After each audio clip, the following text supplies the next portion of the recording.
Lepo pozdravljeni. Včeraj smo zabeležili 43 primerov pozitivnih COVID-19, kar je seveda zelo velika številka za Slovenijo in seveda obremenitev tudi za zdravstveno in epidemiološko službo. Imeli smo 1168 testov. Slovenija je z 14-dnevno incidenco zdaj prešla že preko številke 15 na 100 tisoč prebivalcev, kar pomeni, smo se kar rahlo povzpeli. Razpršenost po Sloveniji je precejšnja. Največje število beležimo v Ljubljani, v Celju in v Tržiču. Ljubljana je krepko vodi po številu pozitivnih primerov. Epidemiološke preiskave še potekajo, tako da vam težko povem končno število, koliko je bilo importiranih primerov, ampak vendarle lahko rečem, da do sedaj zabeležimo 14 importiranih in to so v večini ali pa skoraj da vsi iz Hrvaške. Klastrov je še zmeraj nekako okrog 21, to se pravi, še zmeraj se ukvarjamo z skupki primerov. Ti skupki primerov v več kot polovici izhajajo prav tako iz vnešenih primerov iz Hrvaške. Celotna situacija v Evropi se slabša. Če pogledate tudi podatke Evropskega centra za nadzor bolezni, se vidi, da je porast skoraj da v vseh državah. Občutno se obarva celotna Evropa, tudi na temno, precej temno. In predvsem opažamo velik porast v Španiji, v Franciji, Luksemburgu, pa tudi nekatere druge države. Ta viden porast primerov beležijo iz dneva v dan. Kaj je pravzaprav naše sporočilo? Kaj lahko naredimo?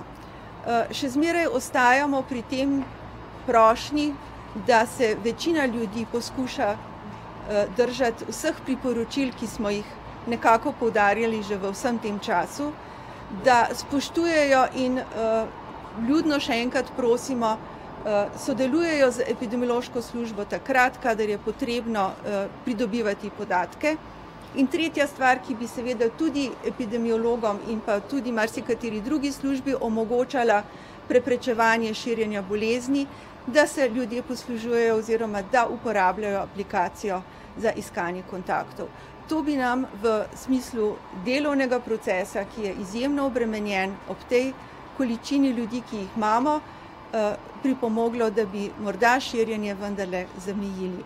Starostne skupine, sem vam še dolžna povedati, v večini primerov se pojavljajo med 15 in 24 ter 24 in 34 let. Tam beležimo ponovno največje število primerov. Se trudimo, zaenkrat še nekako gre, je pa intenzivno dogovarjanje znotraj hiše in tudi navzven, kako ukrepiti ekipe na ta način, da bo ta naš res učinkovit ukrep pripomogel k temu, da bomo lažje zadihali in hkrati tudi bolj učinkovito kontaktirali ljudi. Težko odgovoriti na vprašanje, kdaj pa lahko rečemo, zdaj pa ne gre več. Je pa, verjemite, obremenitev izjemna. Ljudje dobro sodelujejo, povedo, seveda se ne da vedno dobro opredeliti ali pa točno reči, kje je kakšen izvor okužbe prišlo. Vendarle ljudje lepo sodelujejo, večinoma povedo, kje so se zadrževali in iz tega lahko izhajamo tudi pri iskanju kontaktov. Zato je to naše orodje, ponovno poudarjeno anketiranje, sodelovanje ljudi, eden izmed kritičnih ukrepov in aktivnosti, ki jih lahko pravzaprav počnemo, da zagotovimo, da smo vsi veliko bolj varni.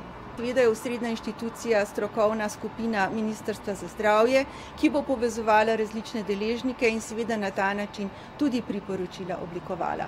Se pa strinjamo in na to opozarjamo, da bo v jeseni tudi s prihodom gripe verjetno izjemno obremenitev oziroma večja obremenitev in zato pozivamo in že sedaj opozarjamo, da bo cepljenje proti gripi eden izmed naših učinkovitejših ukrepov, da bi lahko takšne medsebojne primerjave ali pa težave lahko odpravili. Odvisno od tega, kakšna je ta populacija, če lahko tako rečem, torej kje se je ta populacija zadrževala in kaj je na Hrvaškem pravzaprav kako je živela in dopustovala na Hrvaškem. Če so to večinoma tisti, ki dopustujejo v svojih apartmajih ali pa nekje, bom rekla, v neogrožujočih okoljih in je način obnašanja tak, potem seveda ne pričakujemo, da bi se to število drastično povečalo. Je pa to izjemno težko napovedovati. Bomo videli, kaj bo prinesel ta val, seveda pa je ob tem prošnja do vseh, da se odgovorno odnašajo, ko pridejo nazaj in seveda opazujejo svoje zdravstveno stanje, pa na ta način pripomorejo k temu, da morda ne bi v naslednjih klastrih, v naslednjih skupkih širili naprej morebitno okužbo, ki jo prinašajo.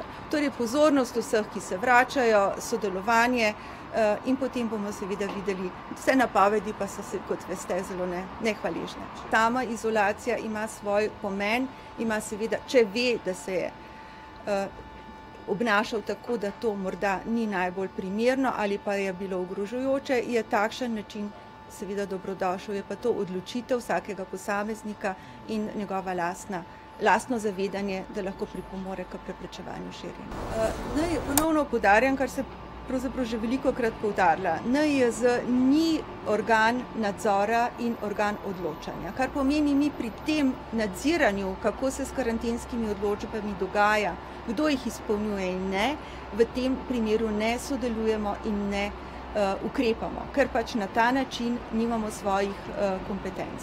Tako da to vprašanje mislim, da je bolj za Ministrstvo za zdravje, ki odločbe izdaja, in za zdravstveni inšpektorat, ki se s tem ukvarja. Situacija vendarle je rahlo drugačna. Veliko smo se naučili in tudi organizacija dela je drugačna. Zato je težko postaviti paralelo in reči, pri istem številu primerov dnevno bomo uvedli enake ukrepe. Gre za številne dejavnike.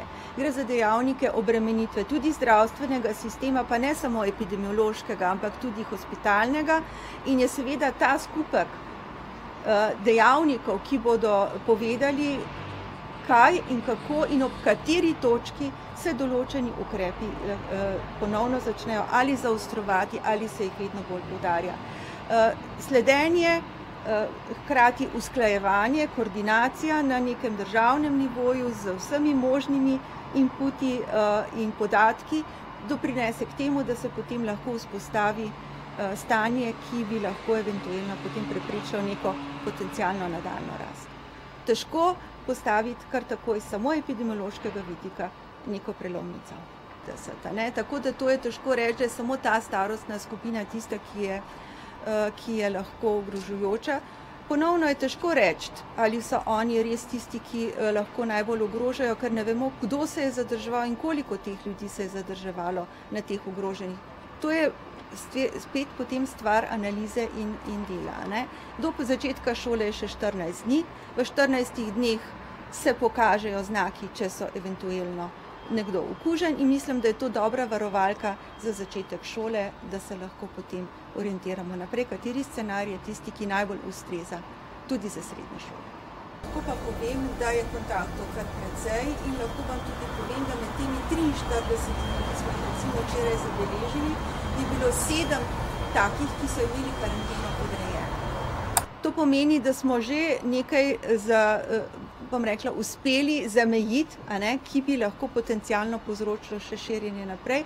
In to vedno bolj tudi potrjuje, da karantena v tem primeru nam dejansko pripomore k lajšanju dela in ne samo lajšanju dela, ampak predvsem preprečevanju širjenja v populaciji.